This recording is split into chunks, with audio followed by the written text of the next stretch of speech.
international refresher. All right. All right, and that's it. We're live, guys. We're live. We're live, guys. We're not five guys. Five. That was a terrible joke. Wah, Oh, jeez. wah. So, welcome back to the podcast, everyone. Everyone knows who I am. They don't know, Jake, but they know me. Everybody knows who I am. But anyway, so I'm gonna adjust my camera. So tonight we have a special guest. He is known as the Muffin Man. No, I'm just kidding. For sure. Kyler, introduce yourself, buddy. What's up, guys? So my name is Kyler Self. I run Self Health Fitness, my brand. So we're here to talk about my first fascia tissue book on flexibility mostly. I've been a personal trainer, gym manager, and doing all this stuff professionally for about 18 years. So I'm excited to talk about a lot of different stuff and, see how this goes. Heck yeah. Yeah, I was gonna say I've been obviously, following your stuff for a long time, and I've been saying I need to get to it, but man, life has been crazy. It's hard, dude. It's no That's excuse the though. There's no excuse yeah. to You work know out for what? just an hour a day. You know what though? This sounds a little contradictory because you know why my Instagram is called what it is, and it was because when I started it, I was going to be like, I'm just going to show people like there is no excuse, and then lo and behold, I'm like, shit, this is hard. Like, Jeez. So, and go ahead, Jake. I was just going to say, like, if you don't work like a regular, really consistent 9 to 5, 1 hour delay can throw off your entire day. Today, for example, I still haven't worked out tonight. I don't know if I will, but I'm going to give myself a pass because the other morning, I told Eric this, the other morning I woke up randomly at 4:30 and I'm like, well, shit, I was going to work out tonight, but fuck it, I'm here. Yeah, I sure. just I broke my regretted it a headphones. little bit Sorry. later, but it was all right. Well, Actually, I especially- take that back. It felt pretty good. Yeah, when you don't work a 9 to 5, it's kind of you can't because that's how my schedule is. It's all over the place. So sometimes you got to take it when you can get it for sure. Exactly. Dude, I could And only be imagine okay your with schedule. that. What'd you say? Sorry, I was gonna say I can only imagine your schedule. I guarantee it's insane. Well, and like we talk to people, like when I teach people about balance, because that's a big part of my work and stuff, is teaching people balance and not being frustrated. Like for the fascia tissue, for example, one thing that's great about it is we've lived a life of a lot of objectivity with the workouts in the sense that, somebody has a plan, they have an idea of what they're going to do at the gym. And then when they get there, if that machine's taken or that, this or that, the whole workout's gone. And it's like, this is the old way of thinking I have to be exact and very precise because the fascia tissue doesn't really care about that. It cares about the movement, it cares about stimulation. And so same thing, like people, forget their headphones and it's like, well, now I can't work out. And it's like, hold on, you can still work out and you can use it as an opportunity to harden yourself and learn to work out without your headphones and experience that and at least maybe get through it and say, you know what, I did that. And if I can go and, because there's going to be other things in life that are going to be much more difficult that are going to come up than just forgetting your headphones. So digging in, like they say, the cow runs from the storm. So the storm's always chasing you. The bull runs into the storm, run into it, harden yourself, dig in as much as you can. I mean, not every time are you going to be able to because you're human. Are you going to be up for it and, mentally or physically, but as much as you can, then life will get easier, and, especially with the harder things. So I love that you just said that because I don't know how old you are, Kyler, but I just turned 36 and right around the time I turned 34, 35, shit doesn't work like it used to, Right. But there's been a couple of times and I have shit knees to begin with. There are times I'll be on the squat rack or doing something with legs, leg press, or even quad extensions.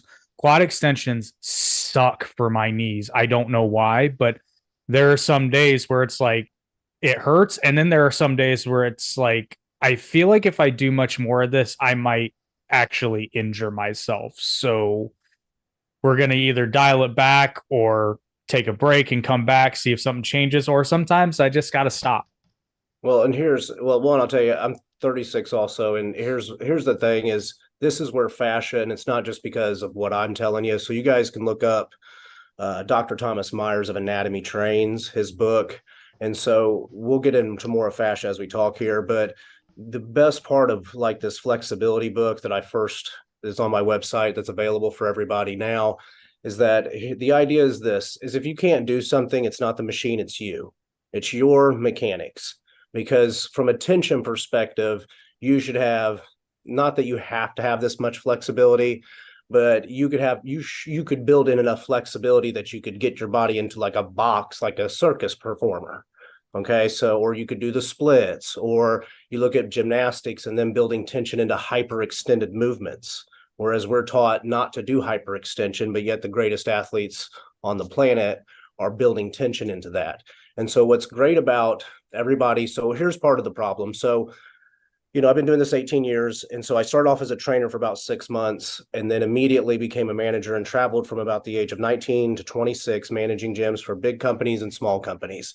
And so I've been doing this for 18 years and obesity has not went down at all. Okay. So we're not fixing the problem, and people want to blame fast food, all these other people. But at the end of the day, the gym is an opportunity for us to prepare our body for outside of the gym. And we're not doing that.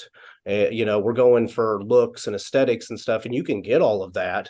But what we want to do is train our body for mechanics so that we're, you know, when we slip and fall, you're playing with your kids, you're playing with your friends, you get in a car wreck, you're not hurting yourself. And so flexibility is something that nobody takes serious until they're older. And any elite coach, you know, Dr. Charles Poliquin, who's passed, who's considered the world's greatest coach, and Elliot Hulse, and, you know, like Dr. Thomas Myers will tell you, or Dr. Kelly Starrett of the Supple Leopard book, all as you get older, like as somebody in this profession, because I did the same thing when I competed as a bodybuilder. I had no pain really. I mean, I had a lot of pain and injuries in my knees and stuff, but it was always like a workaround thing. Like, oh, this kills me, and maybe if I get stronger, then it'll subside. But it doesn't, because the flexibility is controlling the performance of the mechanics. And so what happens is it's not until we get older that we're like, hey, maybe I should start stretching. Okay. And then it's not that it's too late. It's just that it's like much harder. And then another key component is this. So we have obesity not going down and pain is going up. So about 2/3 of Americans at this point are experiencing pain day to day. So that number's almost reached what obesity is. And then you have 1/4 of those people in so much pain that it's affecting their life, how they sleep, their job, and stuff like this. And so what we know about pain too, as you guys know, like you're just saying, you go into the gym and think about how we make this joke about how guys don't do legs. Well, we're all in this seated position, which is the fetal position, the path of least resistance, the king's throne. And so our body is stuck in this movement pattern. And so what happens is you go to do legs and it's not comfortable. You know, you do a leg extension and it hurts because you've been sitting all day. And so you have no flexibility, you have no performance in that position. So, and then we look at, you know, this is where science hasn't done the greatest job with stretching and stuff, because it's not just stretching. We'll kind of talk about all the components to it, but we basically haven't taken it serious. You know, even to the point that there's studies out there that say you shouldn't, maybe it's not good for you, you know, and this stuff. And now we're at the point where fascia is changing everything, because now we can see that fascia is the interconnective tissue that holds everything together. So it actually is a baseline for the performance of everything. So if I'm talking too much, you guys can always tell me to No, you're fine. I was actually I'm- going to ask you to define what fascia was. I was going to say, I'm taking notes.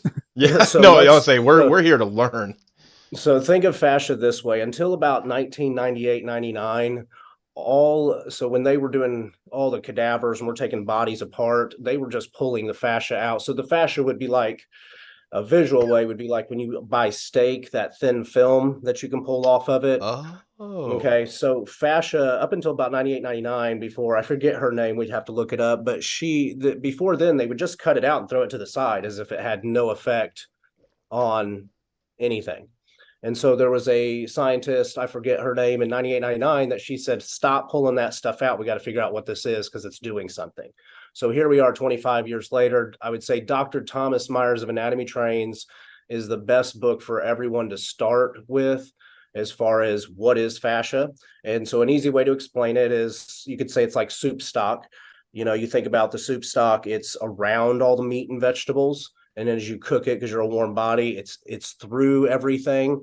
And it's ultimately controlling the pliability or the performance of all 12 systems. So a lot of people, when we're talking with what I do, they're thinking I'm just talking fascial lines and fascia in the sense of how it affects the structure of the bone, muscle, tendon, ligament, movement center.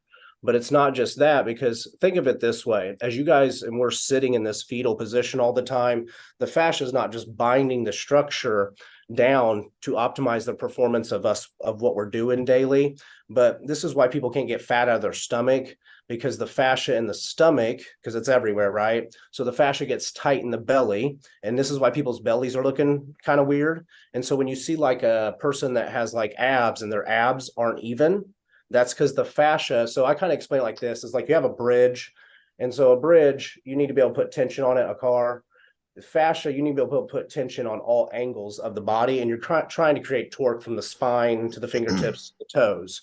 And so when you see uneven abs, or you look at your tricep and somebody's got different, like symmetry to it, or like the back is a good one because people have different symmetry to the back. It's kind of like the bridge. And if you think of the cables, right? Imagine if a bridge with cars, the cables were constantly pulling and changing the shape of the bridge to optimize the performance of how the cars were driving.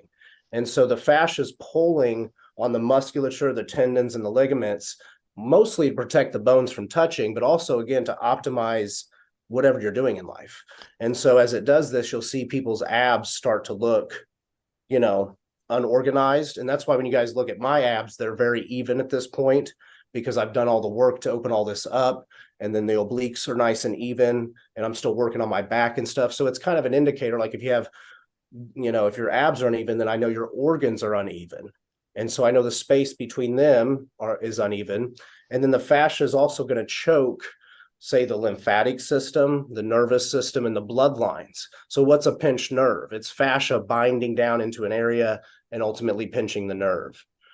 Okay, so it has an effect on all 12 systems, be it bone, muscle, tendon, ligament, organs, your endocrine system, lymphatic system. So this is why, as my clients and people are doing this work, it's not just taking pain away, but it's like when somebody does, say, a training session with me and does fascial training, they'll have to go to the bathroom and they'll start getting gas out and stuff, because we're organizing everything internally in the structure, and things will just want to move out, if that makes sense. Man. And so another way to add to it is to really give you a visualization, is every 1.6 seconds, which is what phi is, because a lot of this is based on math and the way my brain thinks.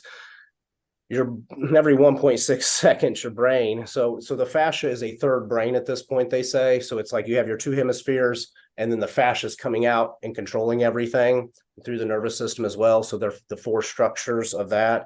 And so it takes a picture every 1.6 seconds. So while we're sitting here, your fascia is taking the pictures of what shape you're in. And so it's about 54,000 pictures a day that it takes, and it collects those.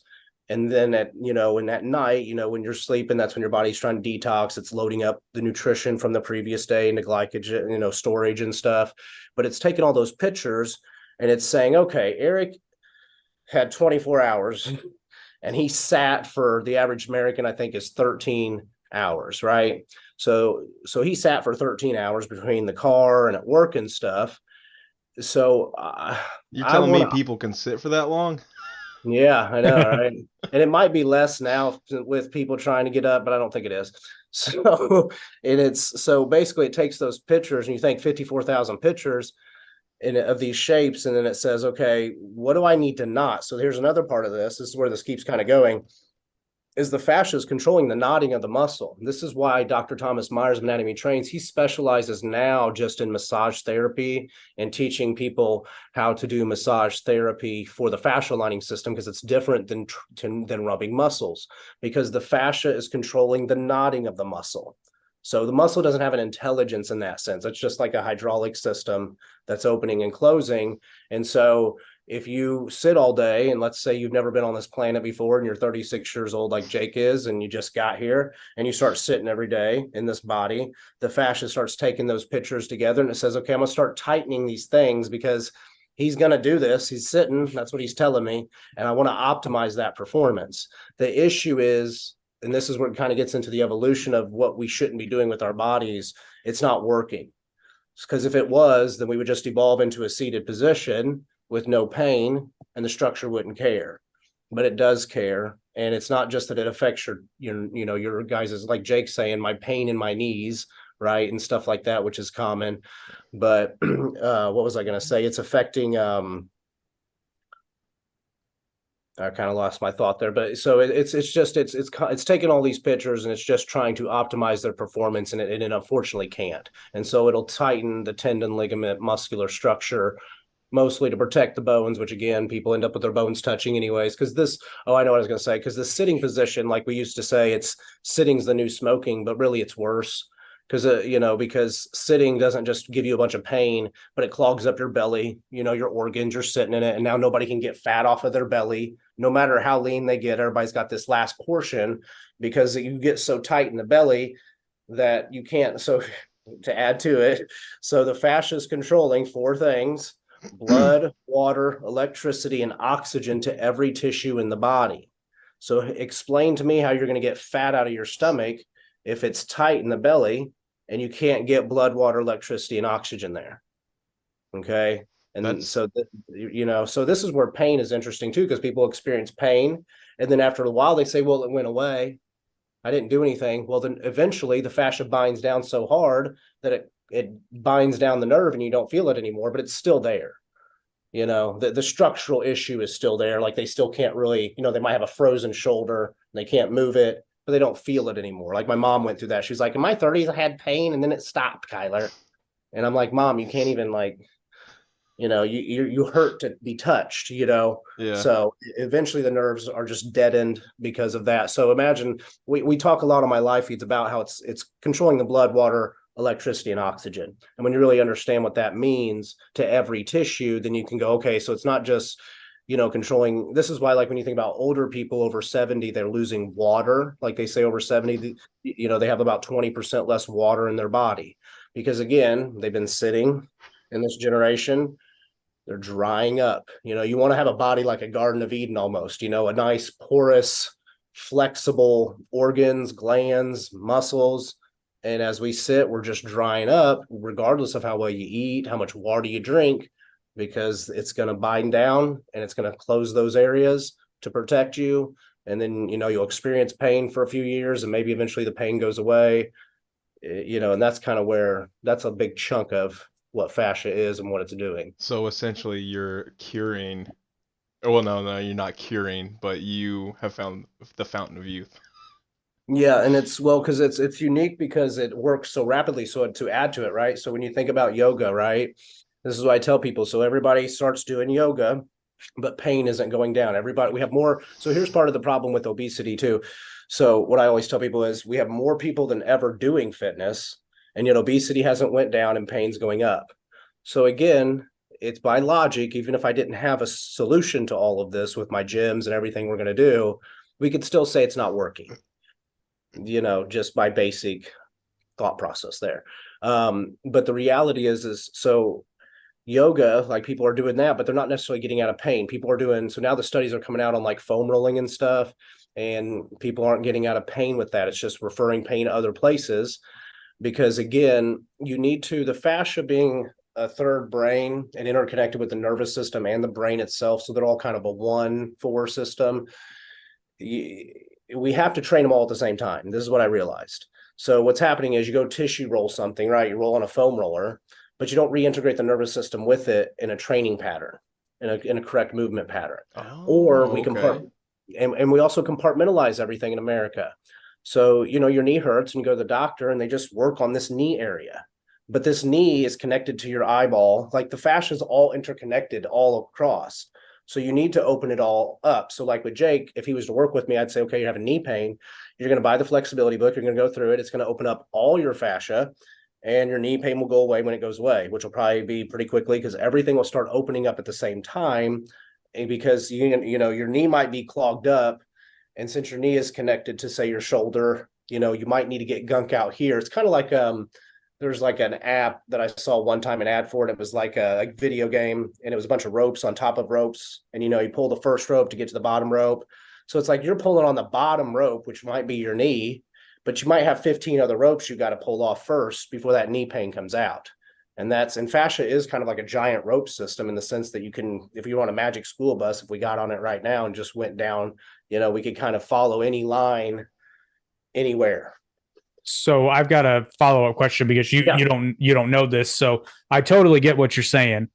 In my case, there's a small variable. I don't know how big of a variable it would be, but how does something like scar tissue affect it? Because that's my impression. I was actually going to ask about scar tissue as well. So yeah, that's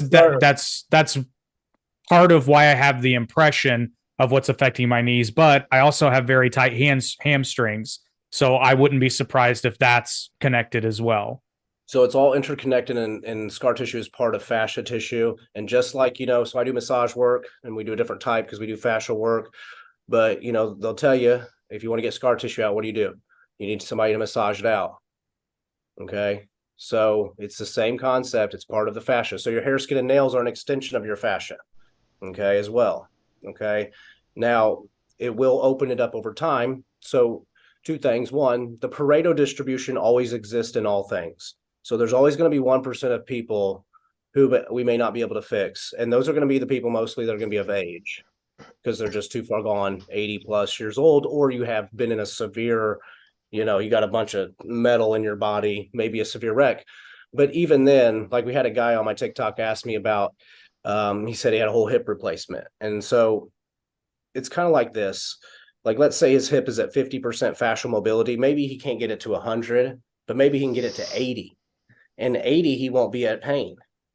Like you don't have to be at 100% fascial mobility to be out of pain. Because I don't know how much Eric's read my Facebook posts, but like I was in so much pain, which was part of this. I had days I couldn't get out of bed at one point years ago, which is why I developed this, because I was going to all the specialists and trying to get fixed, and nobody could. And it was like, there's something missing here.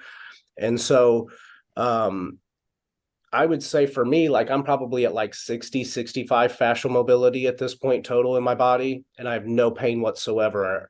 And I have had, I got rheumatoid arthritis at 14. I've had pain, a lot of pain for a long time, and just try to strengthen, and, do the little stretches that they teach us and go to PT and do this and do that. But none of it mattered because I needed everything to open up and be interconnected at the same time.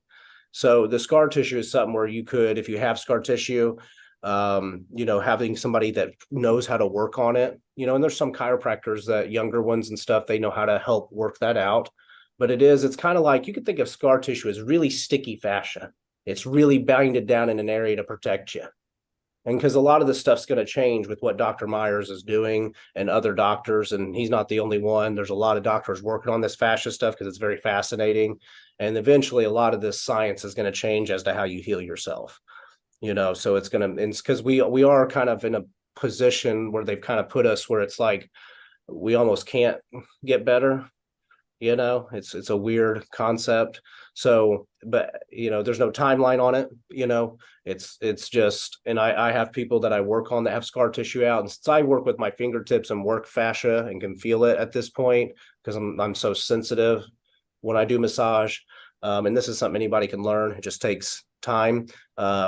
But I can feel it ripping underneath, and pulling apart.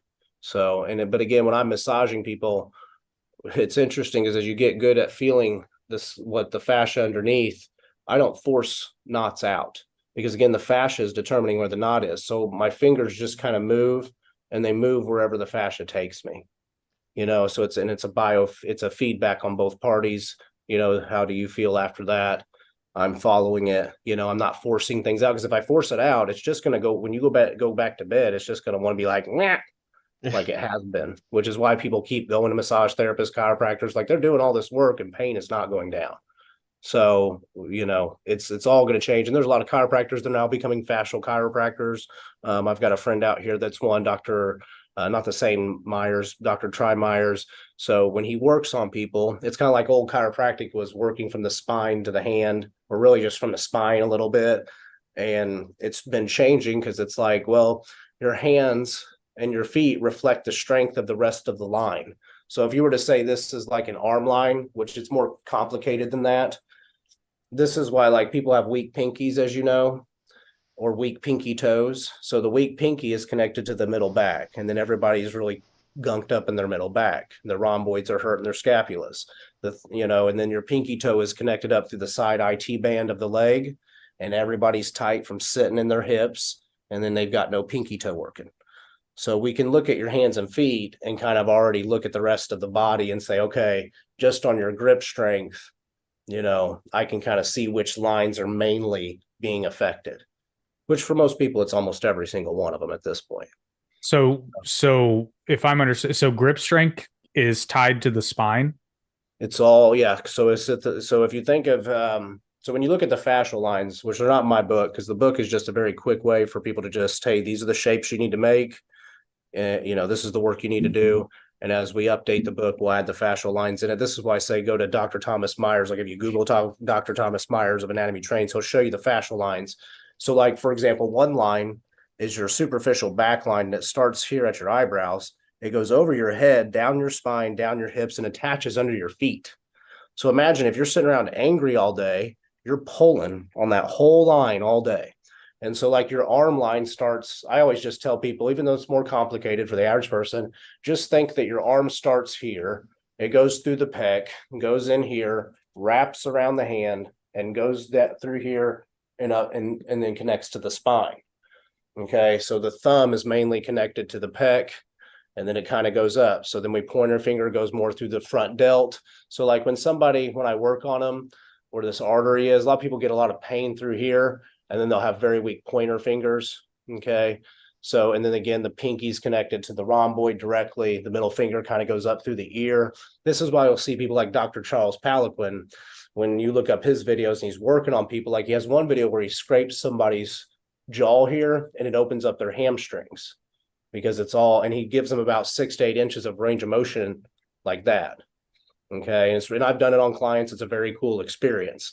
But again, that's how it's all, this is why you look at people's faces are changing, like one side looks different than the other because the arm they're dominant with, depending on how their body reacts as they're looking on their phone, it's pulling, because really we're saying the arm is here, but really it's like this face, whole chunk, and then again, there's little pieces involved and stuff. So yeah, so when we look at people's hand grip, this is what's cool about the Flexa, about the work I do too, is it was unintentional, but you know how like normally if somebody wants grip strength, they go to a rock climbing gym, right? And you go and get that. I've built in, so I can like do pull-ups on like the door frame. So you can imagine that's only about this much grip, but I'm not training it because I'm just opening up all the fascia. I can almost do the splits now, but I'm not training. Like a lot of times if somebody wants to do the splits, they go find somebody that knows how to do the splits and says, how do we get to that? Go to gymnastics, right? But that's what's crazy about all this work. It's like you just balance the fascia and then everything else it'll come over time because it's all balancing itself from fingertip to spine. Like I said, it's a torque issue. So think of your torso. It's literally in the word. It's designed to torque, right? That's torso, torque. Or vortex. That's why it's called vector line vortex mechanics. Because what we're saying is you have these vector lines, these major fascial lines that are interconnected through the whole body, and you need to vortex them or create torque. Because you have a pie joint, we have a pie joint, and we have a hinge joint. And then this, like we now know that your head and spine are your sperm, right? And then you go into the egg and you build the rest of this body. So a sperm is basically a snake, and it's creating torque. And then you need to be able to torque the rest of your body or create the spindling effect or vortexing effect. And the more you can do that, the more tension you can create in every angle. So if you go and slip and fall, like if you're just going to the gym and you're just doing dumbbell presses, I'm just building in my ability to do this. But if you start doing dumbbell presses with rotations, now you're at least building in, the ability to move in these rotations as well. And the same thing with flexibility. That's why I was saying with yoga, everybody's doing yoga, but pain's not going down. So I have some movements in the book with yoga, but we basically can take one shape and show you 8 different ways to do it, less or more, depending on the shape, because it's not about just being in a movement. It's about rotating through it. So to add to like the thoracic. All these chiropractors are teaching people to hang, but it's not really helping anybody because hanging's not enough. You have to rotate. You rotate different hand positions. You have to rotate your body, which is what you see me doing in my live feeds and in the book. And as you rotate that spine, you're basically unlocking everything internally, and then it'll work itself to the fingers and the toes. And last thing I'll say is nobody's ever figured out how to fix the foot arch. My work fixes the arch of the foot because there is the fascial line is what gives you a foot arch. Is there's a line that goes under this, that spindles underneath it. And so as you balance your fascial lines, you actually balance the arch of your foot. I've got flat ass feet. And I've had flat ass feet my whole life, and I've got about 50% of my foot arch back now. And I've had flat ass, like, the Dr. Scholl's machine. I was a 430, 440. Exactly. Look at that. Hey, I'm still pretty flexible, for a 36-year-old. I can put my foot in my face. Well, and here's what's interesting with you saying you're really flexible. I mean, people can have a lot of flexibility and range of motion, but still poor mechanics. Oh, absolutely. So we found that range of motion doesn't reflect true mechanics. It's like, okay, you can do, your body can move into that shape, but you're still in a lot of pain or your feet are still out. And I didn't expect to be able to fix the foot arch, but that work is in the book, the standing footwork. And then when you look at the fascial lines, once you look at them, you go, oh, I see the line that's going under the foot that's creating the arch. So if I start tugging and pulling on that correctly and training it, it is what it is. So, and I expect that we'll have more stuff that we don't even expect from the work, So that just it's so profound to hear this, and I've watched so much stuff, and I've literally never heard anything like this, and it makes so much sense. Because all right, now I was gonna ask you, if you get a Charlie horse, is that the fascia, or yes, the fascia, and some of it's, there's always multiple things involved, and this is where I've been trying to tell people that cramping in Charlie horses can be good. It just depends on you knowing your body. Because really, like you might have so for example, as I'm redoing my sprint work and retraining my body to mechanically sprint, because there's mechanics that your body needs to be able to do. So we got to stop looking at it as the teacher, the way the gym works and with the way the bodybuilding taught us, like none of that applies. We got to think of our body like you have this electromagnetic meat vessel, you live in an electromagnetic world, and then you have this consciousness that's controlling it like a video game character. And so it's almost like if you're going through a video game and you can buy items and you can improve it and stuff, but you say, this is my character. What are the main mechanics that it should be able to do? And so like being able to sprint at a top speed, being able to take a shit in the woods, not that I need you to poop in the woods, but you should be able to get in the squat position and press without pain and be able to hold it for, say, at least however long it would take you to poop in the woods, 2 minutes, 5 minutes, most people would go pretty quick. And that's why they invented the squatty potty. So this is where some of this is easy to talk about, because it's like, well, they invented the squatty potty because they understand this, and then they show you in the videos how it, correctly aligns your spine. So a Charlie horse, like when I was sprinting the other day, so it opened up my quad. And so I kind of got a Charlie horse, but it's my tight quad. And now I can feel it, because part of it is my fascia opening it up and it having trouble. And then I've also can say this, since I'm the most progressed fascially and being an ex-bodybuilder and being in a lot of pain and being more sensitive than probably about anybody with everything, the fascia is changing how I feel. So 2 things. One, it's not just about the fascia in the sense of opening your flexibility. So when you look at the fascial lines, right? So, when we're talking about, say, the press, we've been taught to like focus on the chest. But now that this is one whole line, I've retrained my nervous system to use the whole line in every movement. So it automatically collects my muscles correctly through the bone structure and leverages my joints correctly each time, which is a trippy experience. When I have clients that experience it the first time and they go, that's what you've been feeling?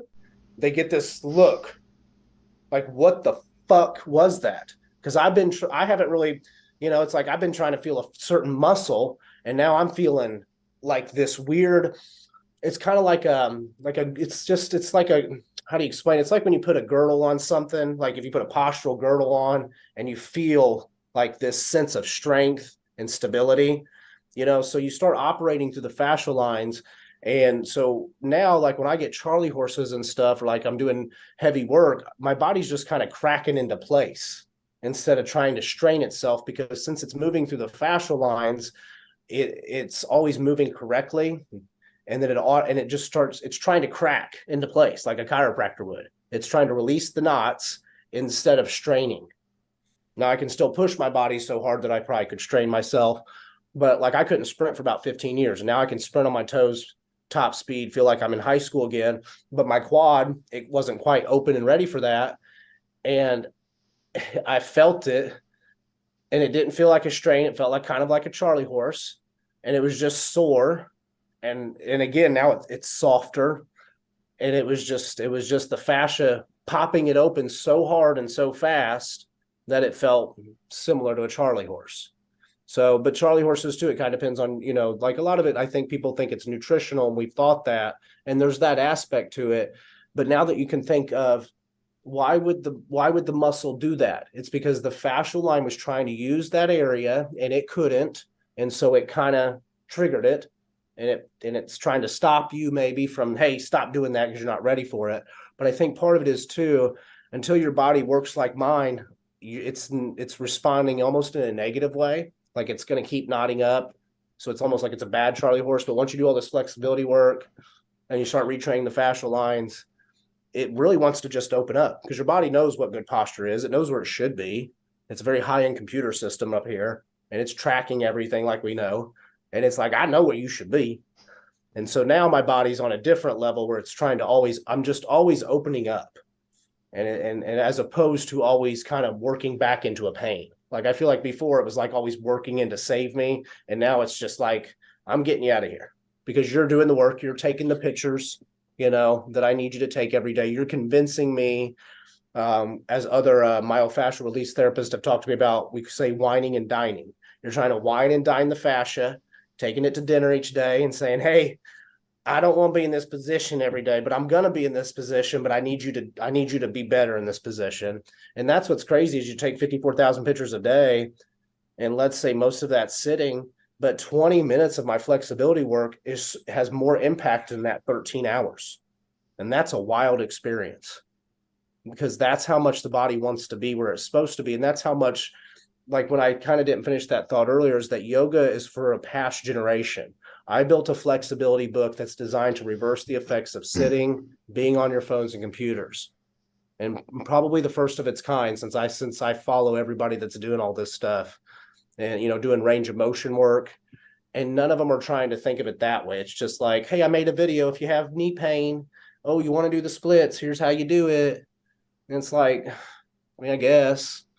Well, I actually have not a question for you, but DDP yoga, and I figured Jake would have already asked this. How do you feel about that? What is it? Have you ever heard of DDP yoga? Diamond? What was it, Jake? Diamond. His it's a hybrid of yoga and calisthenics, but that's a real. So go ahead. I was just saying that's not really a totally accurate, but it sounds very similar. They don't talk about the fascia, but it is the foundation of DDP yoga is flexibility. But because of those movements, what tends to happen is people that do it, and it doesn't take very long, is flexibility gets better. Joint pain tends to go away if you do it right. Now, I will say they do something called dynamic resistance. I don't know if you're familiar with that, but basically what that is you become your own resistance. Yes, for sure.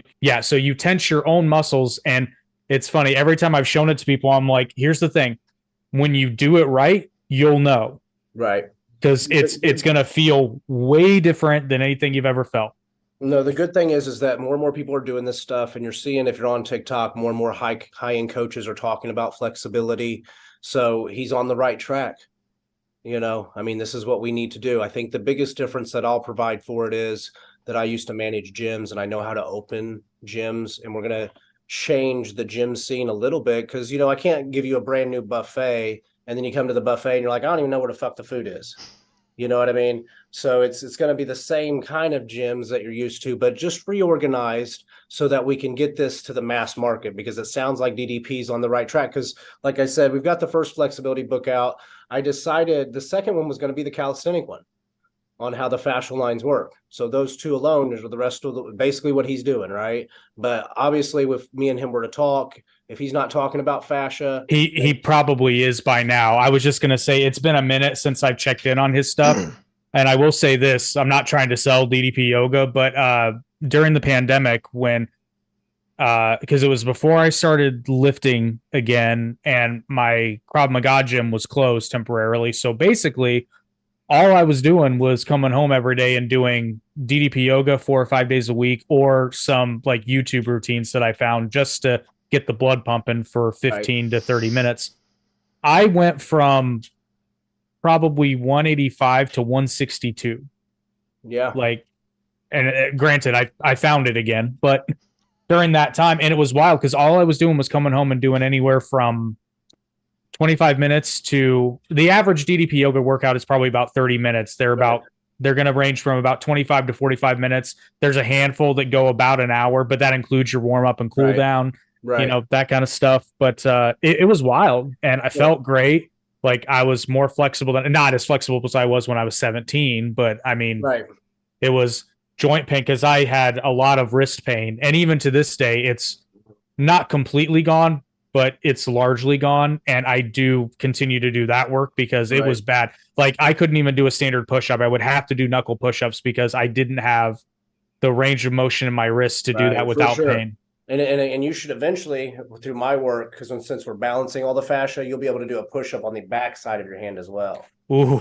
So this is where I say how far, because here's the thing, when I have people that have carpal tunnel, immediately when they start doing this stretch here, whether we do it on the wall or the floor, it almost takes it away because they're so used to stretching it the other way. And like we teach, it's just balance. And so DDP's on the right track because the second book is going to be on calisthenics. And like we say is really people don't have any business lifting weights if they can't master their own body weight. So I love what DDP's doing. So the only difference is mine's based more on fascia tissue and mathematics and mechanics and the torus equation. All my work comes from the torus when I was doing all this and understanding pi and phi and this torus, this spindling effect. And again, with my brain and being autistic and stuff like that, I specialize in patterns, numbers, and symbolism. So I see things from a very, everybody else is socializing, watching Netflix. I don't do anything but work. And that's how I've been for a long time. And that's why, he sounds like he's on the right track and I'll definitely look into it. I was going to say, you may very well want to reach out to him because if he's not aware of this already, from the sound of it, this is something he'd want to definitely learn more about. And he's have to be careful with it because my end goal is to build hundreds of gyms, build longevity homes, and bring balance between tech and nature because people are saying, I want to go live off the land. But apparently they also want to have infectious disease again, too. You want a balance between tech and nature. And so with my long-term plans, I have to be careful because we don't want it to get to where it's about money. So like I've always said with the gyms, when we open the gyms, I'm going to take probably 1 to 10% of what most owners take on the top end so I can pay my trainers twice as much as most trainers. We can do lectures. We can actually put it into the communities. I mean, you see it all the time, people that get money and they say, oh, I built a school. You have to rebuild the whole community usually. And so this is where we'll buy land and we'll start figuring out this balance that people are looking for.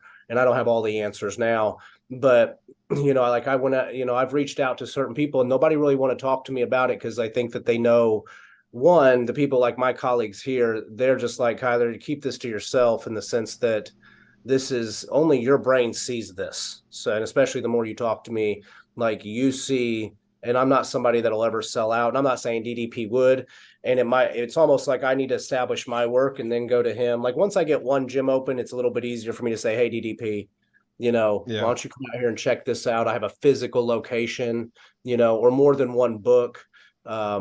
Because even the book I did, it's 77 pages. It's 16 shapes with 144 different transitions within just 16 shapes. And I had to stop the book there because it's like, I can show you every mathematical, mechanical movement you can make. This is going to be a very big book before it's over with. And again, the fascia work is going to change how all fitness is done. And so our end goal is also to get it into the schools and the baseline military work to optimize everybody's health. So for me, having a bigger plan, it's not, I'm definitely going to look into his work And you're talking about Diamond Dallas Page, and I love and I love wrestling. And if he's a good guy, shit. so it's one of those things where my someone in my life that's helping me on the back end with like affiliate programs and stuff, that would be something that when I get done, I'll talk to them and say, hey, let's look at this and see if it's worth reaching out, and then let them kind of decide that. Because it's for me, I don't really care how this gets done. All I care about is that we get fucking obesity down and get pain down before I lose my mind, because nobody's focusing on it. And it sounds like he's doing the right thing. And it might just be something where we come together and it's like, hey, you already have a program. Here's how you can add this. You know what I mean? Like, our long-term goal isn't just to fix and make $1 million or $10 million. Is we're looking at billions of dollars on the table for this, because I'm going to open up hundreds of gyms. We're going to get the insurance companies to finally pay for this stuff, because our gyms will actually not only just prove that we can fix people and that it's worth it, but we'll document it. Because as a manager of gyms, they're terrible at documenting anything, so even if somebody does lose 20 pounds, I mean, they have such a low percentage of help anyways. I mean, of people that they're, because again, like we said, we have more people than ever doing fitness. We have more trainers than ever. We have all this stuff on television talking about eating healthy and working out, and the numbers have not went down. So we have to do this in a way that really impacts our people. You know what I mean? But I'm glad you brought that up, because I've heard of it, but I hadn't heard of it in the sense of what it really does. And if it's helping people, I want people to do it. Yeah, it's I will tell you, the first video you should look up is the Arthur Borman video, and you'll get that's the best example of what it's all about. And it sounds like, having just heard about what you're talking about, it sounds like you guys are doing very similar things, but by different names and maybe slightly different means, but the overall goal is definitely the same. And I think a lot of it is, if you put us together because I just know, since this happens regularly, hey, go look at this person, and then they put me side by side and listen. I'm finishing the movements mechanically, mathematically. So it's like, here's the deal. Think of it this way. If you just did flexibility and calisthenics, you would benefit from it, right? My mechanics added to it are the final pieces. It would finish you off to the point that you wouldn't be able to stop, because it's so addicting to feel good. It would, you wouldn't have gained your weight back, because you would have been like, you would have finished, because you feel it. Like, people that buy the flexibility book, it only takes like a week, and they're coming back to me going, what the fuck is this? So like, where can a person get the flexibility book? So it's on my website at selfhelpfitness.com. Link in description as well. Sorry to cut you off, Kylie. No, you're fine. Yeah, because let's see, self-help fitness. So if you go to selfhealthfitness.com and then go to the tab that says Vector Line Vortex Mechanics. And again, this is all me. Like, I spent $12,000 1 year hiring a company to do a website for. I've just been screwed so many times. So this is me doing it, and I've had a lot of investors, and it's always about money, and we're just at the point where it's like, let me just do this. I have enough support on the back end that it's just, let me do this on my own. Oh, geez, that's music to my ears. That's this whole thing.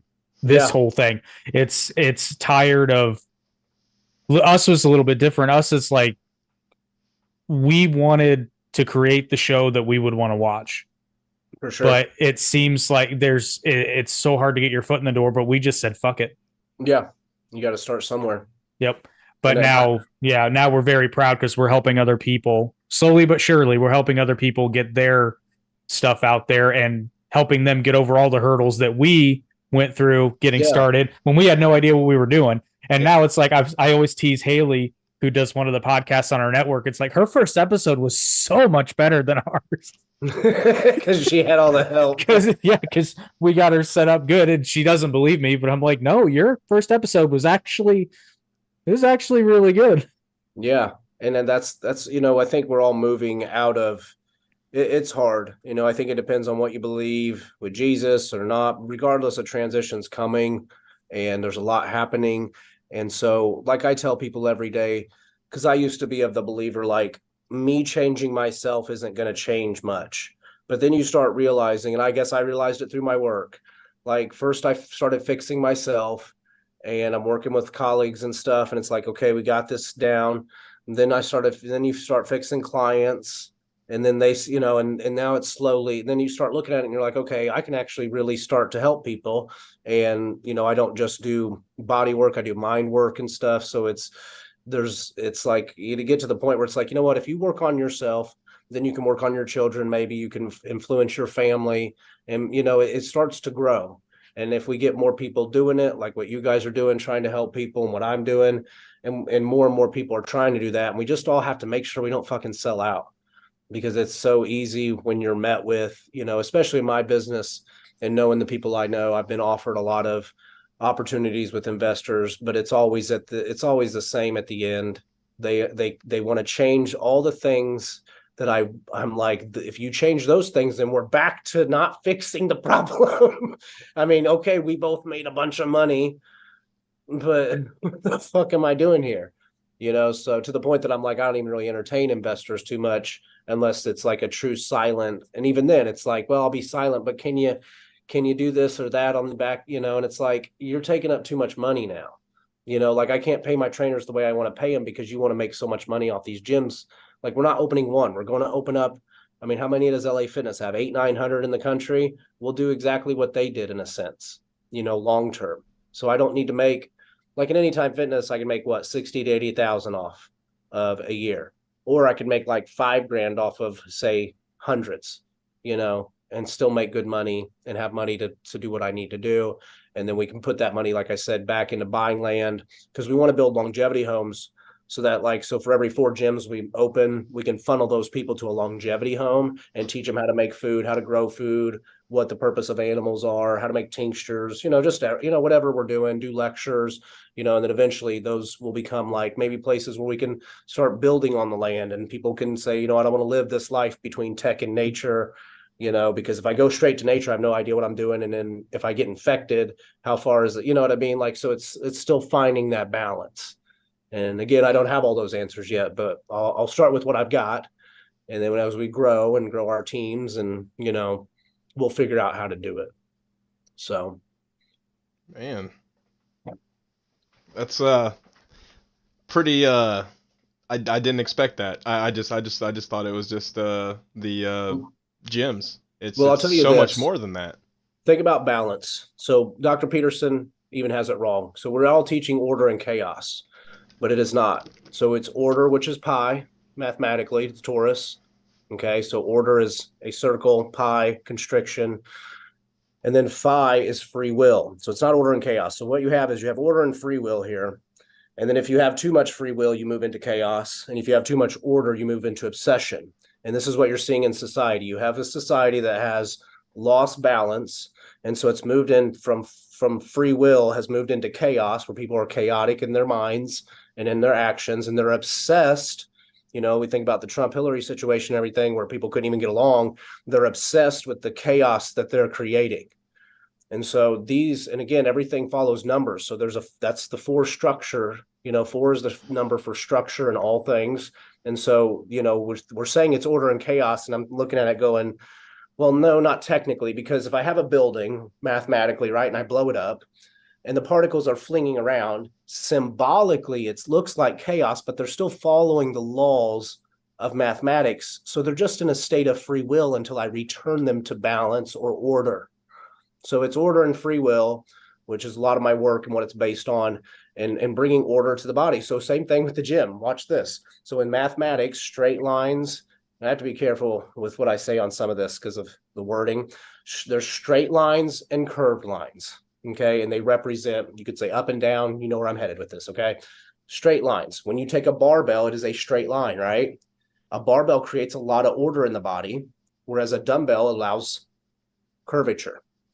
So this is where you can start looking at it, and we teach balance. And when I hear a trainer, like I did the other day, oh, I prefer dumbbells over barbells, that's not balance. There's a place for both pieces.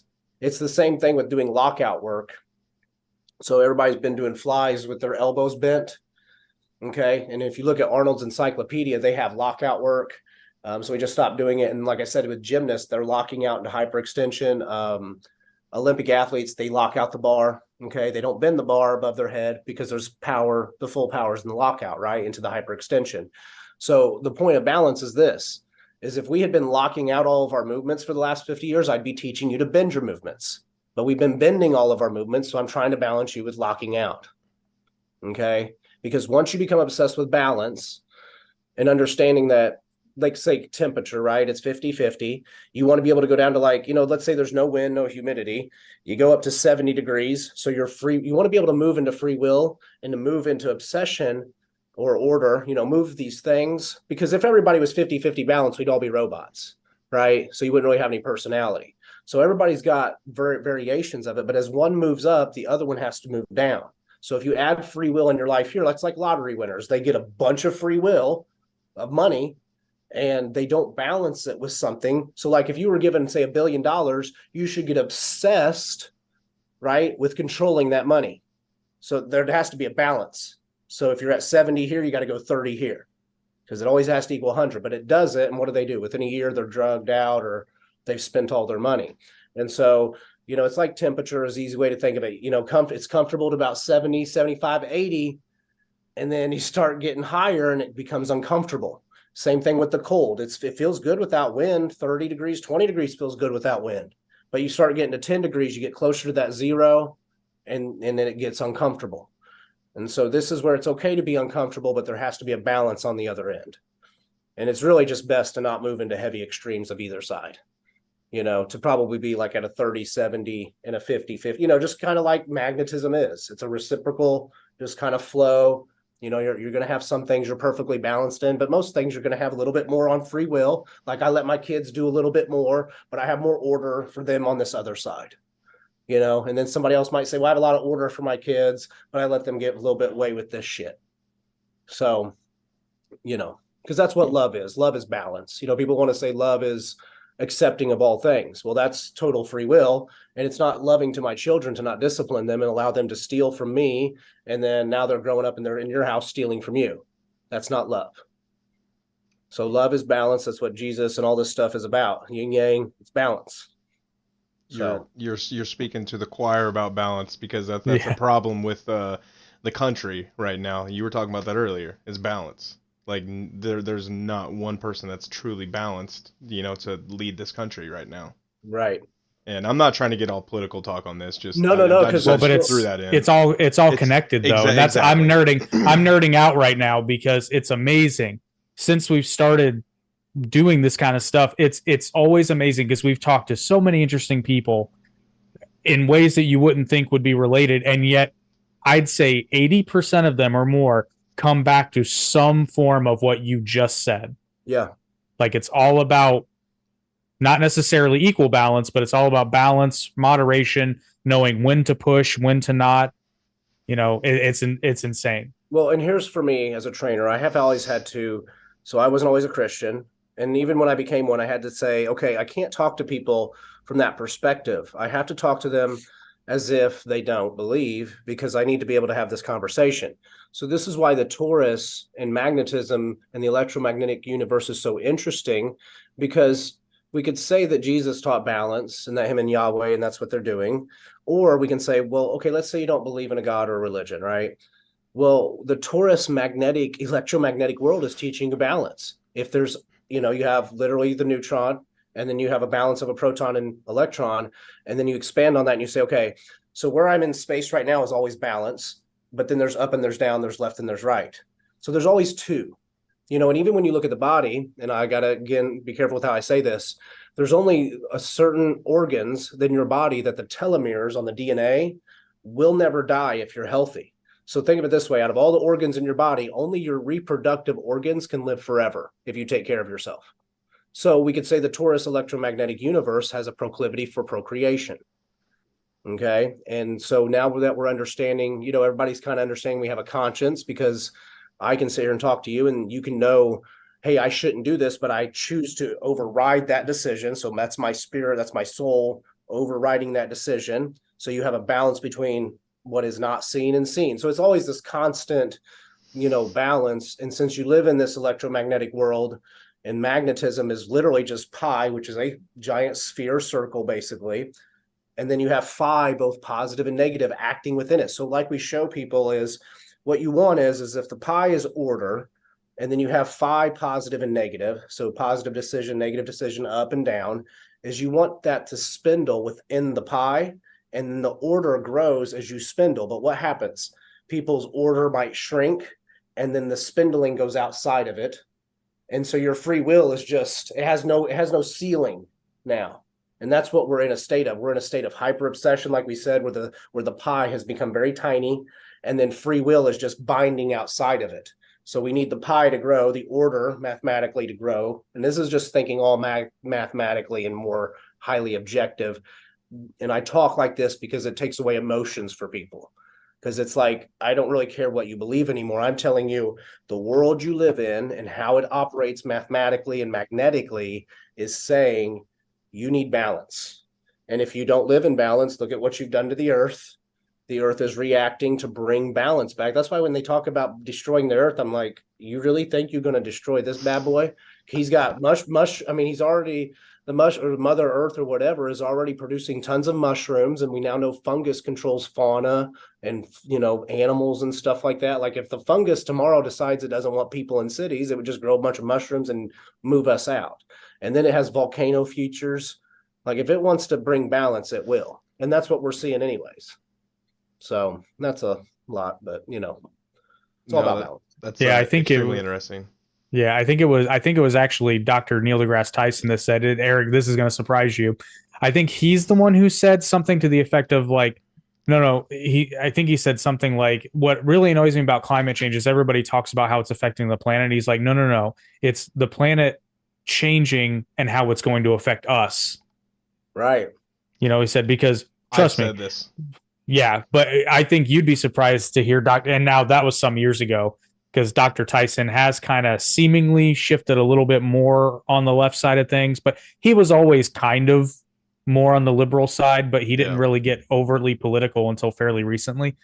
But he said that because that's part of his, what he calls the cosmic perspective, you know, which is like, if you think that outer space even knows your existence, much less cares about what you're doing on a day-to-day life, you have a very warped perspective of how the universe works. And it's very interesting. And I always go back to this is why we have more volcanic activity and everything, because it's going to reset itself if it has to, if we push it far enough. So, but at the end of the day, it's just balance. And this is why when I work with people in their minds, you know, and we're working with people trying to get them to lose weight and take care of their bodies, helping them see this perspective of balance helps you always find balance, because you can't find balance if you don't know how to describe it in your mind and you don't know where to place yourself on the scale. So if you know that you should be 50-50 and you understand it's order and free will and that it'll move into chaos and obsession, and you go, well, I don't want to be obsessive about stuff because I don't want to have to check the door 3 times before I walk out. I don't want to have to be so obsessive that people can't be around me because I'm so clean. You know, it's like there, you know, so you start being able to organize, I guess, from my perspective, being mostly in fitness, you know, so I'm working with somebody and it's like, well, you know, are we thinking in balance? Are we moving in balance? Or how do we balance how you're feeling or what you're doing, you know, or your job? You know, you have a specific job that's doing a lot of high orderly stuff with your mind or whatever, you know, you can see where it just allows us to work in anything and take out, you know, any teachings. This is why with the yoga and stuff, it's like, you know, I found that people didn't want to do yoga because maybe they didn't want to meditate and stuff. And it's like, well, that's made for an ancient generation. You still need to do those shapes. You're just making you don't like the shape of your body, right? The shape of your body hurts. You don't like the way the shape of it looks with the fat. I need you to do yoga movements, but we won't call it yoga. We'll come up with another name. We won't make you meditate, and we'll just help you understand it's just a shape you need to fucking make.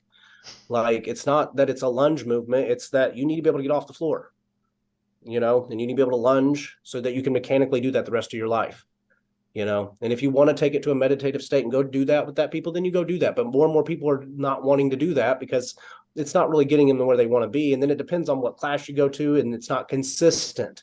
You know, people as humans, we do like habit, we do like consistency. And so if I'm going to one yoga place, and I had this experience before I created all this work, I was doing yoga, I would do it in one place and they'd be calling the moves something different and talking to me in a different way. And then I go to another place and I'm just like, can you just tell me what the fuck to do? Yeah, it's not happy baby. It's opening up my damn hips.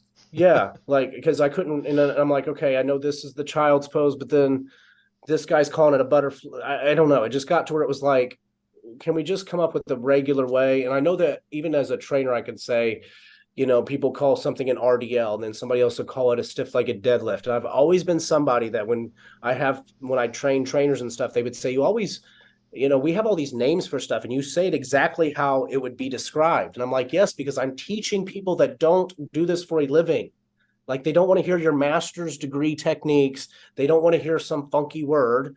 They want you to say, like, this is what this is. So it's a stiff-legged deadlift. You know what a deadlift is?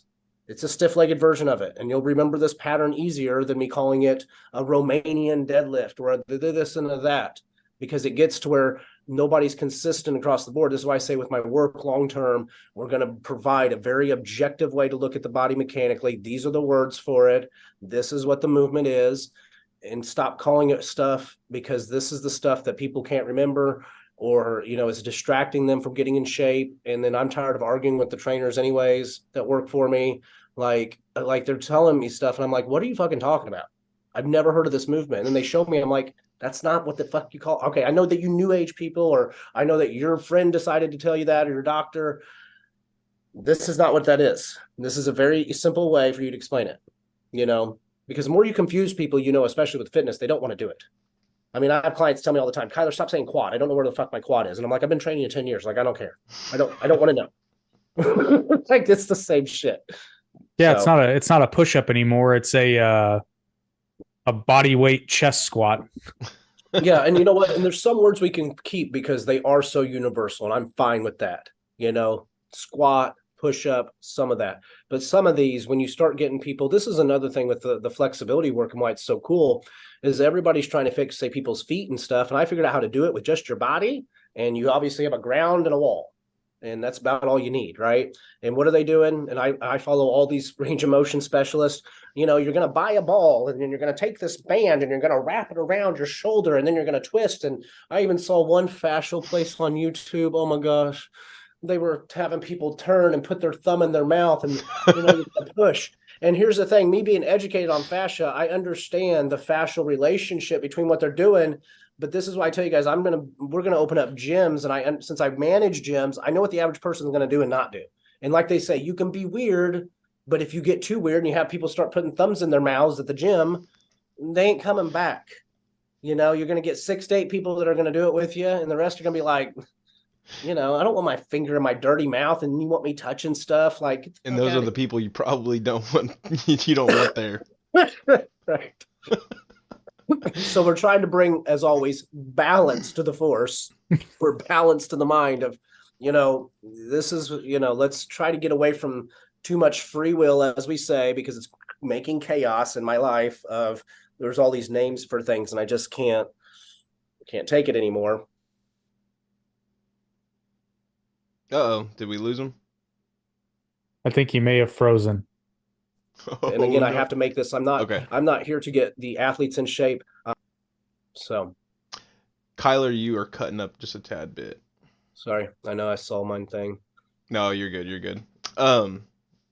Where were we? Because it cut out like a lot of it. No, I was just, last thing I said was we're not building this for the athletes. We're not building this for special people. We're building this for the average person that's not able to lose weight and is in pain.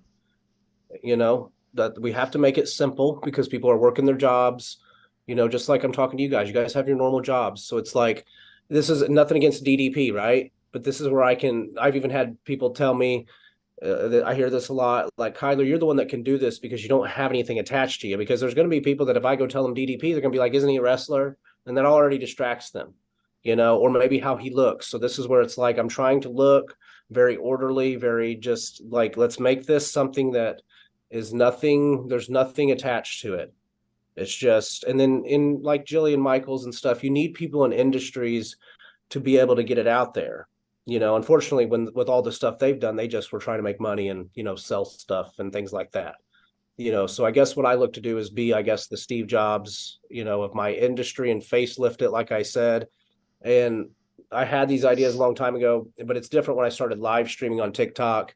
And, these are the feedback that I'm getting from people like, hey, man, you can do this. You're going to be the person that, like even last night I was talking to a guy that it's like everybody I talk to, they get, because I can articulate it so well, they see the vision now, and it's like, you're the person that can do this because you're not binded by anything. You're not owned by anything. you've built your brand specifically every year for this, and it's just a matter of time, you know. And then I just have to not get weird.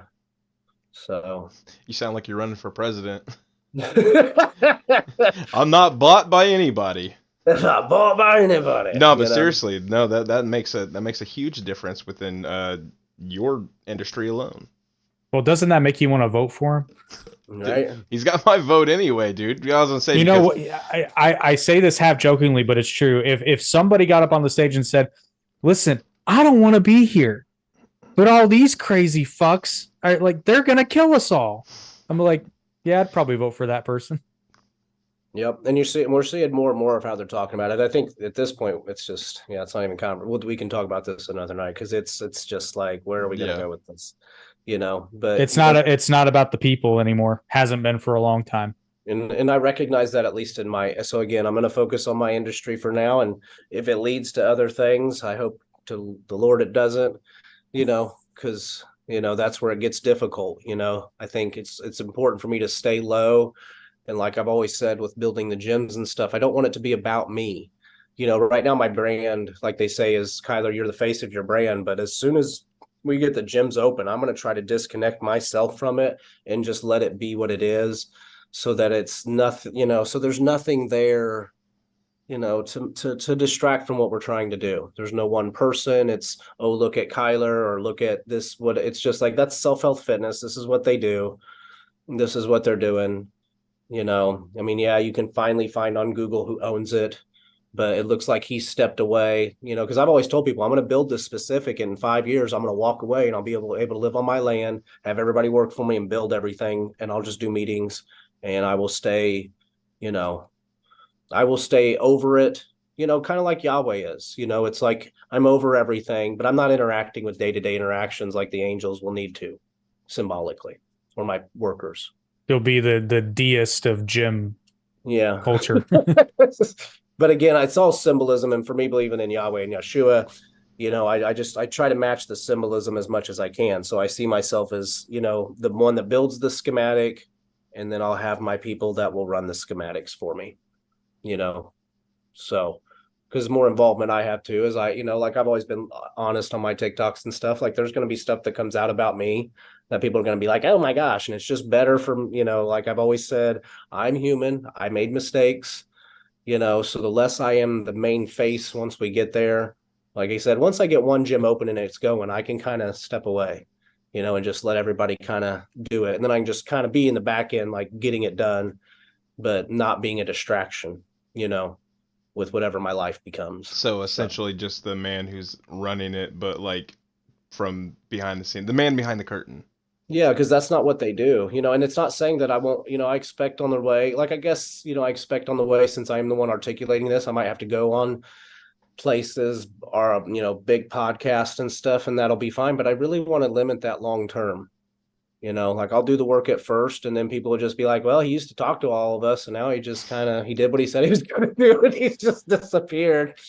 And, you know, we see him at his gym sometimes. He's still doing the work, and he's just, you know, trying to stay in balance, you know, doing promises made, promises kept. You know, I'm telling you, you should run for president. well, and you know, money changes people, and I've had money, but not that kind of money. So I think about opening gyms and doing all that. You know, I want to make sure that I stick to it, because when you have, you know, things change you, you know, and then also once I get, you know, let's say I do get notoriety for all this, you know, or not notoriety, but whatever, fame or something, you know, I don't know what those things are like. So all those things can change you, and I'm already prepared mentally just in case. And that's why it's like, that's why I say with investors, when I tell them I have a specific plan, they're like, no, Kyler, you can't step away. I need you to run this. And I'm like, like, I don't know what I'm going to become, and I don't know what you're trying to make me, and I know what I want to be, you know, and I want to be the person that my company can always come to and say, what's the answer? Like from a balanced perspective, because you haven't let it get to, you know, you've done what you said you would do. You're living in balance. You're creating the life that you wanted for everybody else, you know, between tech and nature. You know, we have the gyms, you have 50 books out now on fashion, all these different things, you know, but like we always find out with famous people and stuff, on the back end, they're not anything like what we thought they were a lot of times. and I hope to avoid that. So, I would say you're very. Oh my gosh, I can't talk. My gummy kicked in. Sorry, guys. You're very sincere, and you can just tell by how you communicate. So Yeah. I'm just I saying, appreciate it. if anyone can't, deduce from that. Yep, and that's what I mean. I've always had people tell me I'm very passionate, and I think it's just a matter of we haven't really talked about my life, but all the abuse and all the things that I went through. I don't know. It's just I hear people all the time, like on my TikToks, they'll come on and they'll say things like, "Oh, if I looked like that" and stuff. And it's like, I don't know. These are just my mathematics. I've lived a life where I've had everything and I've used my looks and I've used everything to do evil. And I don't know. I like I always say to people is I feel so much guilt for the monster that I was that I will spend every day of the rest of my life trying to bring balance so that maybe when my telomeres stop allowing my DNA to split apart and I just, don't wake up one day, I can do it peacefully knowing that I spent the rest of my life making up for all the bad that I did and will probably still do sometimes because I'm human, you know. So it's a process though. And I think a lot of people have to go through stuff. People don't experience a lot. People think that they're experiencing a lot and they've had a lot happen to them. And until they do, when I tell my story, they're like, you went through all that. And I'm like, yes. So just understand this is why I'm at a place where I've lost things. You have to lose things to change, like we know. You have to lose the things you love to change, so you have to lose things in order to be and now we're at a point in life too, though, where people are losing things and it's not changing them. That's how bad it's gotten. I mean, it used to be if somebody lost something important, valuable, it would wreck their life and they would hopefully get better. So that's just, I guess, the way my mind works. Being a man, being a trainer, I always tell people, being a trainer, you're in charge of people's lives. And that's a different kind of job than most jobs where I'm in charge of people's lives. And imagine when I was a gym manager, I was in charge of people who were in charge of people's lives. So it was a double effect of, being responsible for others. And so I feel a lot of guilt towards I don't know. I've had 18 years of being responsible for people. In high school, I was the track captain. I've always had to be responsible for everybody.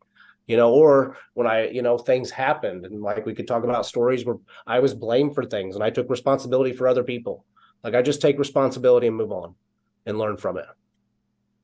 So, that's where I'm at. And I think that's why people say I'm passionate and I'm very sincere because I fucking mean it, you know? And people are so fake nowadays. I mean, you can just see it. I don't know. We're all getting so much information and you can watch so much stuff and we're all becoming smarter in our own ways, but dumber, or we don't know how to use the knowledge we have in a sense. And, but people can kind of tell, people are fake and we're just Yeah. finding it. Well, the expression used to be believe half of what you see and none of what you hear, where now you can't even believe much of what you see because that's all fake too. Dude, like when you're saying fake, I call them NPCs because have you ever just been behind someone in traffic and there's no way this person is paying attention. They're literally just on autopilot and they're just getting from destination to destination. That's me. That's well, me when I drive into the office every day. Dude, I don't understand I gotta have music. I gotta have I don't know, character. I don't know how to explain it. I don't know if you guys saw the study recently where they were showing, and I haven't really looked at it too much, but we had been seeing that 50 to 70% of people on average don't have an inner monologue anymore. And they were interviewing all these people that don't have an inner monologue. And it made me feel better because it made me realize how many people are just not self-aware. This is why when we're driving, it's like I'm paying attention to everybody around me, trying to I'm in the store paying attention to my kids, where you're at, are you coming towards me, am I going to be in your way, and realizing that at least 1 in 2 people aren't even thinking. They're just responding to external stimuli. Dude, and that makes so much sense too because like you said, you're in the grocery store and somebody's standing in front of something and they're not even doing anything. They're just kind of I don't know, just reading something. It's fine. But if you clearly see me and I'm going to grab something, just move a little bit. And they're just out of it. Yeah, they're just Yeah, I was just gonna bring that up. I don't know if this is new or maybe I'm just noticing it more, but I to me it seems like it's happening more and more often. Is this face right here? Yeah. And we can make sense of it electromagnetically because now that we understand that this is a consciousness working an electromagnetic meat vessel, the worse the electromagnetic meat vessel, the video game, vessel you're in gets depleted, and the electricity inside of it can't, you can't volumize your electricity into an aura and stuff.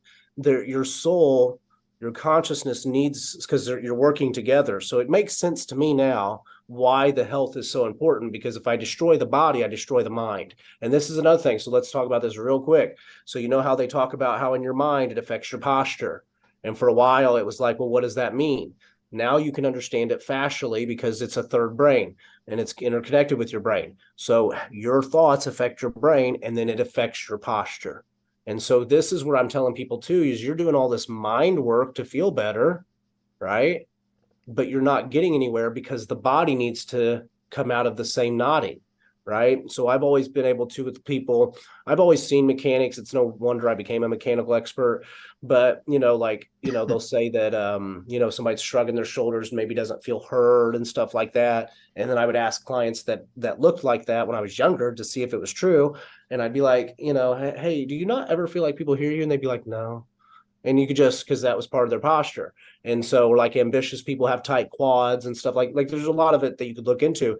But the reality is well, that's what I realized with my flexibility book. It was like my mind. So I was told I was bipolar for 12 years, misdiagnosed. So you can imagine what a misdiagnosis does: wrong medication, wrong therapy, and then finding out you're autistic and feeding into it. But regardless of that, as I really started doing my own work, my brain started to settle because my body started to settle and not be in pain. And like now I'm at the point where I can sleep how I want.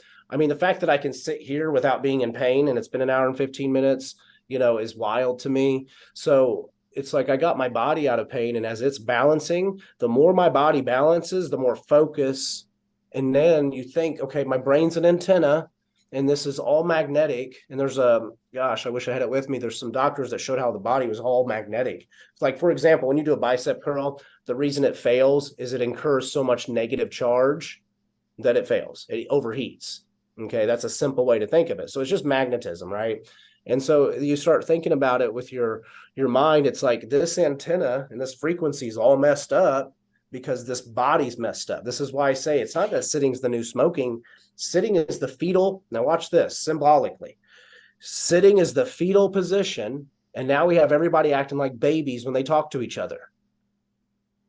Because you're sitting in the fetal position, it's destroying your spine, it destroys your hormones, it destroys the connection. Like chakras, for example, are not chakras. You actually have bundles of nerves where they say the chakras are.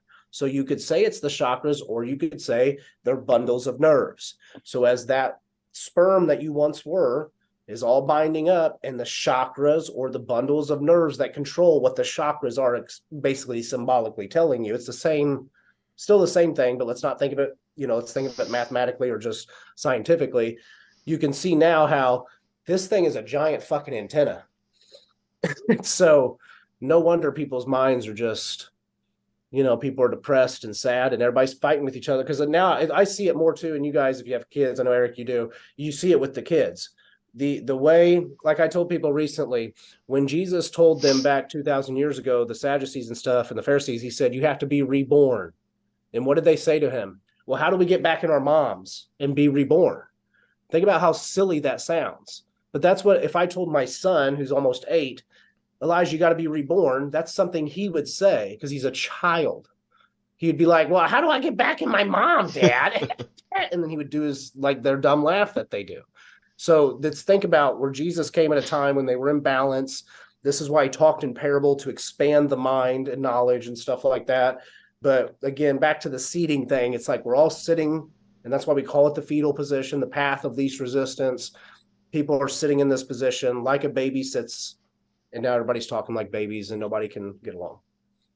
And it's trippy. My mind is blown. That was my goal tonight. I just wanted to go, because this is what we talk about on the live feeds. And I don't have a huge following because, again, it's like people don't want to hear.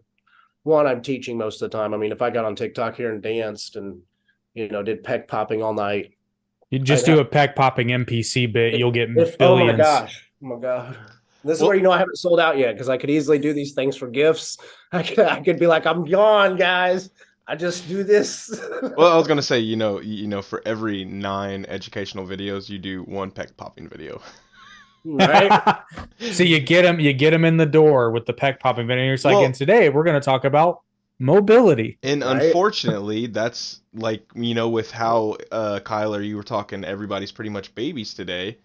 I mean, you have to treat them that way, and if you do exactly like what we were just talking about, that's how you get their attention because nobody has an attention span anymore That's at I hadn't thought all. about it that way. You're right. Babies and children have the easiest attention span, and people now on TikTok and stuff, they want to see the silly stuff like a child would, Exactly. you know. And You know, another thing, I'm shaking my head, but I just started following a channel of a guy. All he literally does is he takes like stretchy things, cuts them, puts a hose in it, and fills it up with water until it explodes. And I love that shit for some reason. I don't yeah. know why.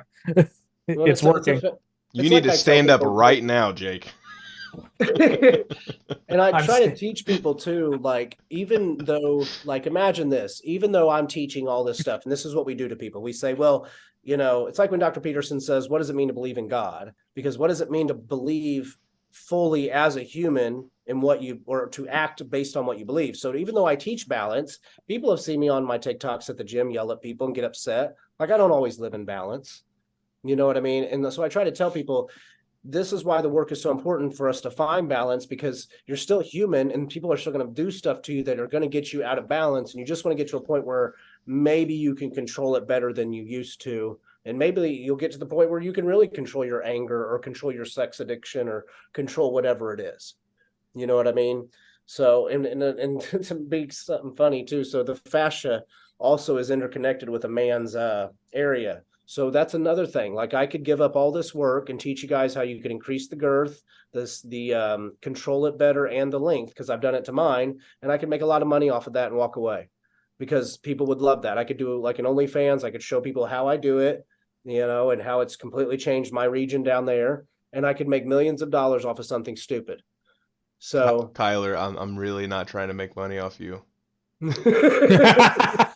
so because that'd be something that everybody would want, because it is mostly fascia. You know what I mean? And now it's getting smaller because the fascia is all tightening up, and so that's why. And when I started working on mine to see if this, because I knew it was fascia, and I thought we'll see where this goes. I mean, it's been a wild experience to the point that she wants me to stop doing it, because it's like, stop, because it's this is you gotta stop. You But need balance, sir. yeah, it's like, hey, I'm like, hey, there's knots in it. You're starting. You're If there's starting to knots lean. in it, You're starting to lean forward a little bit. Like, it's right? not gonna de-knot itself. It's not. The thing is I really sit and do it because I know that I have to get these knots out. So it's just that. But it would be an easy OnlyFans for sure. And that's where we don't. That's I again. was talking about starting one. Yeah, and this is why when That's people been a say joke since day one. well, this is why when people know I'm sincere, it's like, people that really know me know there's a lot of ways we can make money, and I'm not going to give in to them. So, that'll be, because man, that would be an easy one. I mean, I could The probably just make one video on OnlyFans for that, and the fact peace that you out. know this and you're not sharing it like that That's a and crime. making money, one, I mean, but no, seriously, that just, like I said, that shows your sincerity. Well, I'll tell you this. Long term, we want to make a fashion book for couples, because people need to be able to work on each other and help each other. But again, we want to do it in a way that's that's healthy and respectful, because like when I work on Amanda and stuff and we're sitting and watching TV and stuff, it's nice to be able to, it would be nice to teach people, hey, this is how you can work on your partner and work on each other and make each other feel better, while you're sitting around enjoying each other. And then you don't always have to watch TV. You can work on each other and, do couples therapy physically to each other, and not just down there, but everywhere. Oh, my neck's hurting, honey. How can I, do that, and get that bond back? Because it's really nice to have that relationship with your partner. Oh yeah, absolutely. Actually, Kyler, I was gonna ask you. I actually have in my neck. What is it? The 6 and 7, the what is it? The disc in between. Hmm. I used to go to chiropractors consistently, and like it worked. It helped me for a little bit, but then I got a certain type of pillow where it's got like the like cut out, your neck, Yeah, for sure. and it helped me for a little while, and but now it's like stopping. So Right. Well, and this is what obviously, we're talking about with my work. So imagine, what did you just do? You did exactly what I was saying people are doing, where it's like, I have a problem. So I had to block a friend of mine because he's stealing my work. Okay. And he is the number one fascial. He doesn't really know what he's talking about. He's the number one massage therapist in the world. Okay. Charges the most. Okay. Love him to death, but I could tell he's talking about things he doesn't understand. Okay. And this is where he doesn't know about fascia really, even though he's trying to talk about it. He's doing videos on, well, if you're side sleeping, and you're in pain, you make sure you put a pillow here and a pillow here. And I'm like, hold on, no, no, no, no. True fascial mobility means I can sleep however I want because I achieved it. I can sleep on my sides. I can sleep on my back. I can sleep kind of on my stomach. Like I still move around to get comfortable, kind of like how but we slept as kids. Sorry to interrupt you. exactly. Well, I remember I had a lecture I watched one time where a fascial expert was talking about how we should be able to noodle in bed. And I thought, well, I can't wait till that fucking day. And so here's the thing: is like people are still teaching. It's like when I told you guys, like there's like when we're looking at how they're doing the pain work right now. So okay, you're having pain in your knee. You're gonna buy this ball. You're gonna put it here. You're gonna strap this here, and you're gonna pull this. What did I tell you? The fascia is interconnected with the nervous system. I need it all to be interconnected as one whole piece from spine to fingertips, from spine to toe. So this is why your pillow works for a little bit, and it does a little bit, but eventually the body remolds to it, the fascia does, and you're not reintegrating the nervous system. Like you're helping it a little bit, and then eventually it stops. So maybe for some people it gets them out of pain and the pillow works the rest, for 5 years, 10 years, but then knee pain shows back up or whatever. So this is why I would tell you just buy my flexibility book. It's $8 and start doing the moves. You're not going to be able to do all of them at first, probably do the ones that you can. And doing what you can will open you to what you can't. And it will align you very quickly because it's designed for this generation that's sitting. It's designed for your issues, for how you live. And there's no other flexibility trainer that's doing what I'm doing that's designing stuff specifically to reverse the effects of how you live. It's all the same shit. You have knee pain. Well, here's the stretches you should do for it. Well, I'm sorry, but when you really look at how I'm telling you, when you guys get off of here, go look up fascial lines from Dr. Thomas Myers and really look at the 9 main lines. And you'll notice, like I said, like the superficial back line that goes from your, the top of your eyebrows over your head, down your spine, over your hips, and down to your feet. And you'll go, holy shit. So if I'm angry all the time, it's affecting this whole line. And then you got the lines crisscrossing and stuff. So you add your emotions, you add all this stuff that you're doing and sitting, and then you look at how all the lines are crisscrossing. It's like, well, fuck, if I fix my knee, I got to fix every fucking thing else. How do I do all that shit at the same time? Who's doing that? Nobody that I can think of. Dr. Thomas Myers is doing it. Problem. He's only teaching massage therapists how to get it out of you. So even he's going to be stuck with my work in the end. I know what's going to happen here in the end with my work because he's teaching massage therapists how to get fascia out, but it's still not reintegrating their nervous system. So long term, you're going to have to do my work. And it's only the beginning. Like I said, the first book, I stopped at 16 shapes, which is 1.6. I stopped symbolically. 16 is 1.6, which is 5. 144 shapes, transitions, pictures. 144 is 1/3 of 432. 432 is the hertz of which are DNA splits. So you can see I'm obsessed with numbers. Is why I'm autistic or whatever's going on. Who cares? So you see what I'm saying? But I do the numbers because then it's easier to follow numbers and patterns. So as I teach the work, I keep telling you 4 is the number for structure. And then you think, well, okay. And you start hearing these things. 5 is the number for change, which is why you have 5 digits. Like your body's a giant, you have your palm here, your thumb, and then 4 limbs. So it's it's the 5.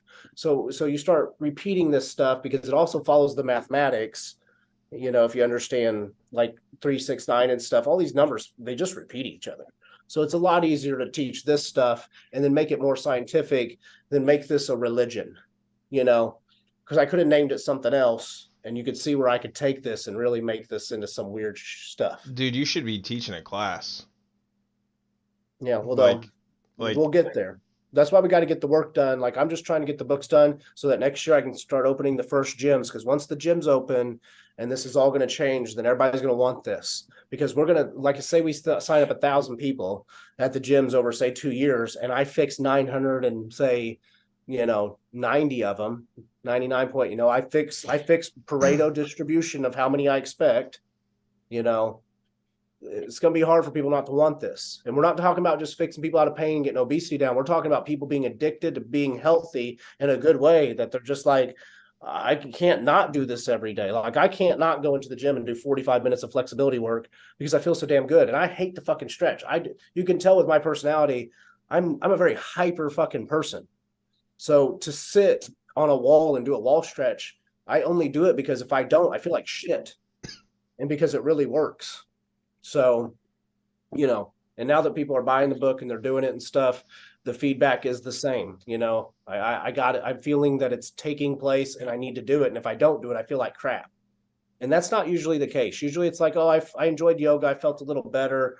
Maybe it got me where I wanted to be, but it all just becomes too much. It's like a thing.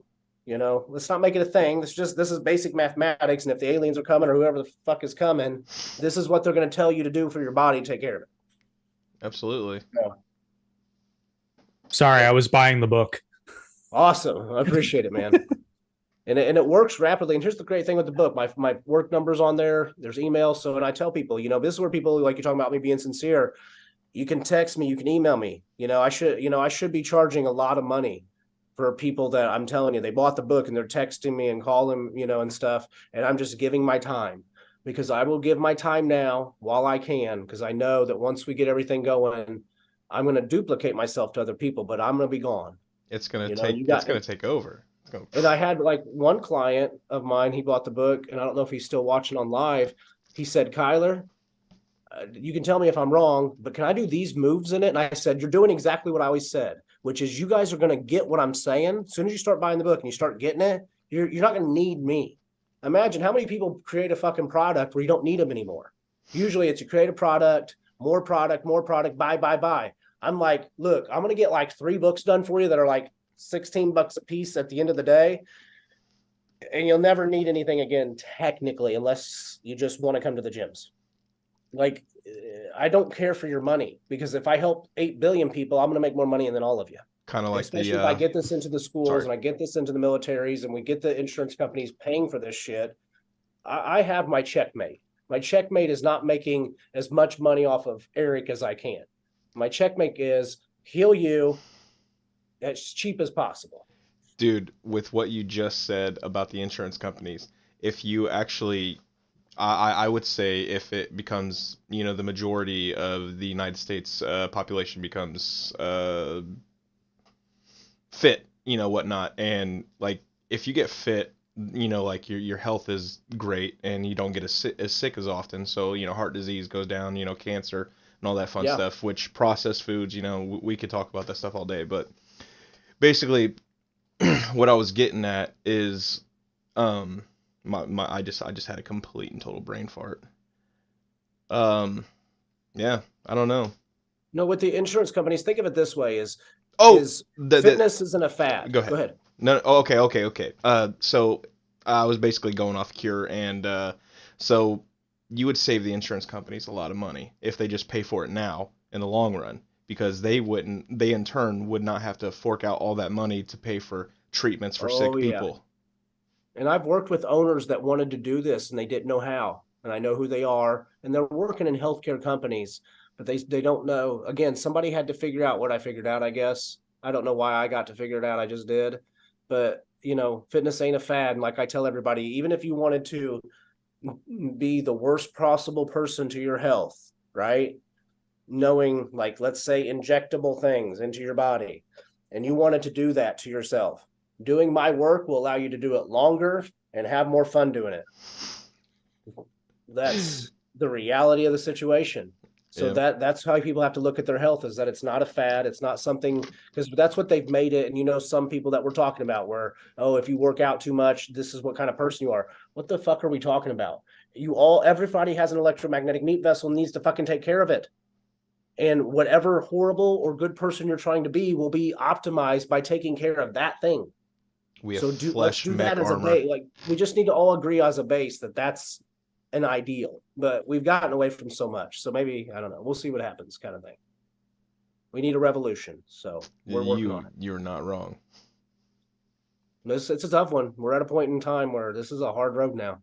It is not what it was. So Well, do we want to keep going, or how are you guys I have one quick question, Yeah, and for I sure. think that's pretty well wrapped. So, when I get this book, is this something that should be done daily, or does it break it down in the book? Or in the book, it just tells you that you should do 20 minutes daily, ideally. okay, So, but here's the thing: do as much as you can, because as you do it, I'm telling you, the first time most people do it, because at this point, I'm at the point where every week I'm adding new clients in, which is a new experience. Running your own business as a trainer. I've had a lot of friends come and go. They think it's going to be easy. It's even when I remember when I managed gyms and I had friends of mine that would finally become a gym manager and they'd last a month and they'd say, I had no idea what that took. And I'm like, it's not an easy, it's 12 hours a day. It's a lot you got to be good at this. You got to have the energy for it. You can't think about anything else, And so I designed this because here's the thing, I do a lot more. It's one of those things where the more you do it, the faster it goes. And just think about the pictures. I think I figured out the math that if you do 20 minutes a day, it's like 750 pictures or something like that, I think. And that's the wild experience is when I got the book done, I started just doing the book and it works. It was working better than what I was doing on my own because me being the guy that's doing all of it, I found that even I wasn't doing it very structured for myself because I was live feeding on TikTok and I'm just kind of going and doing it, and stuff. So then I finished the book about a month ago and I was like, let me just really do what the book says. And it was like, oh, this is way better. And there's some moves that I do that aren't in the book that we're going to add. So anybody that's bought the book already or that does buy the book that's watching, when I update it, I can send out to you guys the update for free. So work on the movements for now, and then there'll be an update that'll come. You'll get a new version that'll look cleaner and stuff for anybody that's already bought it. And we'll keep adding moves to it, and then we'll kind of organize it because I can see, like right now, I built it as there's wall work, there's floor work, there's hanging work, and then there's standing floor work. So four types, and then with each one, there's 4 different movements. Remember, I tried to follow easy numbers, right? And then it comes to 144 total positions. And so that was like I said, I had to stop there because I was like, this thing's going to be 4,000 pages if I do every move, every mechanical move you need to do, and nobody's ever going to want to do this. So the next published version that I update is I can see where people need me to probably itemize it more. Like, even though I'm telling you, you need to work the whole body, I'm going to have to do like, hey, if you have hip, knee pain, foot pain, here's a section. If you have neck pain, so we'll probably keep the one, we'll have like a full body section. And then I'll add like, again, if you're having anywhere, say from finger to shoulder pain or neck, you know what I mean? Or just specific, throttle pain through the spine. So I'll organize it more for you guys because I can see where people kind of want that too. Because again, it's balance. It's partially what I want and it's partially feedback on your guys' end. So. Absolutely. But yeah. But the next book, the second book was going to be the calisthenic version of it. But I decided I'm doing the bodybuilding type version since that's what people do the most, like dumbbell presses, how to squat correctly, how to do lateral raises correctly and everything. And then we'll do the body weight one. And then eventually, like, I'll do one that's just yoga movements, how to, finish them mechanically, how Pilates. So like I've always said, I didn't say this earlier, is vector line vortex mechanics can be applied to any training style. So that's where we're headed long term, is that any training style that you can imagine, because this is based on the mathematics and the rotations and this being a hinge joint, a square joint, and understanding mechanics. So it applies to everything. It finishes all the moves. It's weird. So it's taking what you already know and just showing you how to finish it. And then it starts rapidly unwinding you because you're finishing the move. And all of a sudden your organs go into place and you're going to be working out and you're going to be like, man, I got to go take a shit. Because you just open something up, or I got to go pee. Or like when I'm on my TikToks in the morning, they know I start burping like crazy because gas starts moving out. I mean, I'm burping all the time when I'm doing the flexibility work. And then sometimes I gotta go pee real bad. It just all of a sudden will just hit you because you open something up. It's like when I'm massaging somebody. Like I had a client, she hadn't drank water in 3 weeks, and I worked on her neck for like 15 minutes, and she's like, Kyler, I need a gallon of water. She just felt it like overcome her body because I opened whatever was needed, and she just couldn't stop, you know. So That sounds like have you ever seen the videos on Instagram or maybe YouTube where it's like a chiropractor and they're taking someone's thumb and they Yeah. like do something and all of a sudden they just start like bawling, crying and stuff Yeah. like that. And well, and it's not that emotion's trapped in here. So remember this, since your fascia is interconnected with your brain.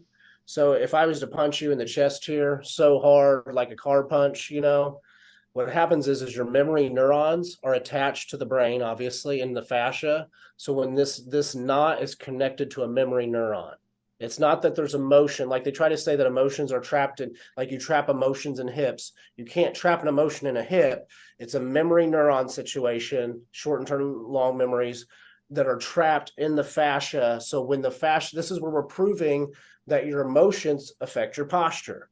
So your memories and your emotions are affecting, and they have a biofeedback, you know. So it's not that you're trapping emotion in your hips mostly. What we'd rather say is that the emotions you're experiencing are reflecting in your hips physically.